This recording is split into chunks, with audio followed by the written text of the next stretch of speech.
விஜய்க்கு வந்து இதில் உடன்பாடு இருக்குதோ அதான உங்களுக்கு கேள்வி. இவர் மன்னிப்பு கேட்டார், இவர் வந்து விளக்கம் கொடுத்தா சமாளித்தாருங்கிற தாண்டி திரு விஜய் தலையிட்டு இருக்கணுங்கிறது எல்லாருடைய எதிர்பார்ப்பு. அப்ப நீங்க இப்ப வந்து மன்னிப்பு கேட்கும்போது என்ன சொல்றாரு, நான் வந்து அந்த நோக்கத்துல சொல்லல, நான் சொன்னதை கட் பண்ணி இந்த பெண் குரூப்ல போட்டுட்டாங்க. நீங்க சொன்னதுதான் ஊர் உலகத்துல இருக்குது, நீங்க இப்ப கட் பண்ணி போட்டாங்கன்னா கட் பண்ணி போட்டால தப்பான அர்த்தம் வர மாதிரி நீங்க ஏன் சொல்றீங்க, அந்த ஒரு கேள்வி வருதுல.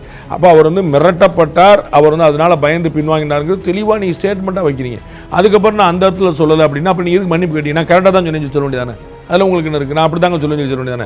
இதில் இவர் மன்னிப்பு கேட்டார், இவர் வந்து விளக்கம் கொடுத்தா சமாளித்தாருங்கிற தாண்டி திரு விஜய் தலையிட்டு இருக்கணுங்கிறது எல்லாருடைய எதிர்பார்ப்பு. அவர் தலையிட்டு இருந்தார்னா இதுக்கு வந்து சரியான தீர்வு இல்லை, இதில் எங்களுக்கு ஏற்பு இல்லை, நாங்கள் அப்படி சொல்கிறது இல்லை. நம்ம இன்னைக்கு பேசும்போது சொல்கிறாரு திரு ஆதவர்ஜுனா எங்கள் தலைவருக்கே தலைவர் அப்படின்னு. அப்போ தெரியும்ல தலைவர் என்ன பண்ணார் பாருங்க. அவர் வந்து ஆதவர்ஜுனா கண்டிக்கல, ஆதவர்ஜுனா அவர் கண்டிக்கக்கூடாது, ஏன்னா அவருடைய ரேஞ்சுக்கு அந்த இடம் கிடையாது. அவர் அதனால சொன்னார், அவர் ஒரு தவறான தகவலை பரப்பினார், உண்மைக்கு மாறான தகவல் சொன்னார், அதுக்கு எனக்கு யாரோ குரல் கொடுத்தவருக்கு நன்றின்னு போயிட்டார்.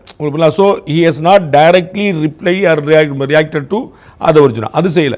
அதை மாதிரி திரு விஜய் அவர்கள் வந்து மன்னிப்பு கேளுங்கன்னு சொல்லியிருக்க வேண்டாம். இப்போ நம்முடைய ஸ்டாண்ட் என்னங்கிறத ஆதவர்ஜுனா தெளிவாக விளக்க சொல்லியிருக்கேன்னு சொல்லியிருந்தா ஓகே, இது அவரோட இன்ஸ்ட்ரக்ஷனில் வந்தது. இப்போ அவரோட இன்ஸ்ட்ரக்ஷனே இருந்தால் கூட இது வெளியே தெரியாமல் இருக்கும். அப்போ எல்லாருக்கும் என்ன விஜய்க்கு வந்து இதில் உடன்பாடு இருக்குதோ அதான உங்களுக்கு கேள்வி. அப்போ சிவாஜி கிருஷ்ணமூர்த்தி வந்து பெண்களை இழிவுபடுத்தி பேசுகிறாரு, தலைமை வந்து அவர் மேலே நடவடிக்கை எடுக்குது, அப்போ தான் நம்ம புரிஞ்சுக்க முடியும் தலைமைக்கு உடன்பாடு இல்லைன்னு. தலைமை பேசாமல் இருக்குது, அப்போ உடன்பாடு இருக்குதோ அங்கே கேள்வி வரும்ல, அங்கே தான் வச்சுக்கிறது. அப்போ அந்த இடத்துல விஜய் அவர்கள் வந்து ஏன் பதில் சொல்லங்கிற கேள்வி வருது.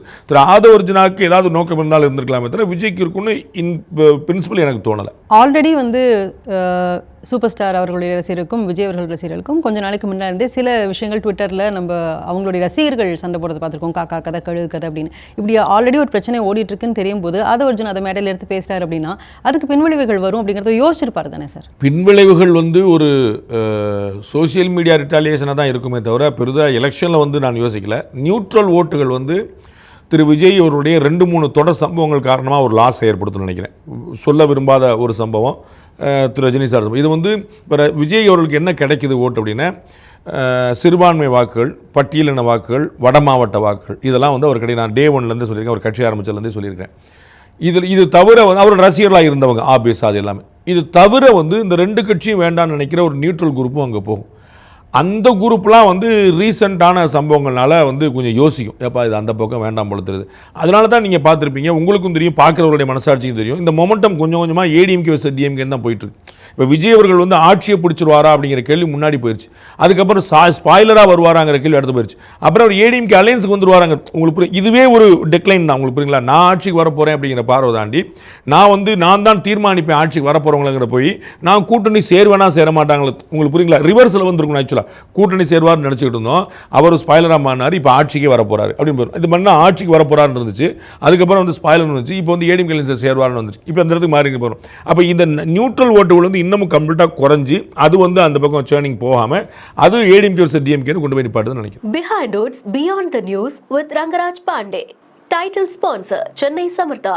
Aviation Hotel Management Nursing. ஈஸியா படிக்கலாம் சாலரியோட. GT Holidays. South India's #1 travel brand. Powered by Howrah Pay, powered by Workabi. A unified platform for finance accounts in HR. Add fiber Wi-Fi, all-in-one plans, Wi-Fi plus OTT plus IPTV. Pay 6, get 6 months free. Naturals, world's fastest growing saloon chain. Social Eagle, AI and Digital Marketing Academy, Tamil Nadu's #1 trusted learning platform. Karthipuram, 200-acre township in Coimbatore, ready to construct premium villa plots and commercial plots with world-class infrastructure. Dr. Srivarma Wellness, அனைத்து நோய்களுக்குமான ஆயுர்வேத மருத்துவம் தமிழகமெங்கும். Arabian Garden Seafood Restaurant. Ever fresh and ever delicious seafood dishes இப்போது தமிழகமெங்கும்.